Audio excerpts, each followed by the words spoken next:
ജീവിത ധർമാചരണങ്ങൾ ആചരിക്കുകയാണ് ഭഗവത്ഗീത എന്ന ധർമ്മശാസ്ത്രത്തിൻ്റെ ലക്ഷ്യമെന്ന് തിരിച്ചറിഞ്ഞാൽ ഞാനും നിങ്ങളും ഇത് ആചരിക്കും. നമ്മളെ മക്കളെ ആചരിപ്പിക്കണം, നമ്മളെ മക്കളെ പഠിപ്പിക്കണം.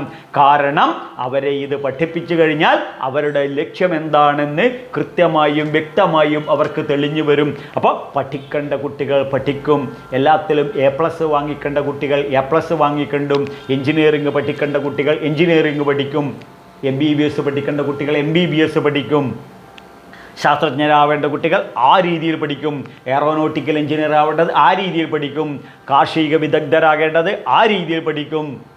ഏത് രീതിയാണെന്ന് അവർക്ക് തിരിച്ചറിയാൻ ഒരു വ്യക്തതയും ശുദ്ധതയും കൃത്യതയും ഈ ഭഗവത്ഗീതയിലൂടെ ഉണ്ടാകും. അപ്പോൾ ഈ ജീവിതത്തിന് വ്യക്തമായ ഒരു ലക്ഷ്യബോധത്തിലോടുകൂടി ഇത് ജീവിത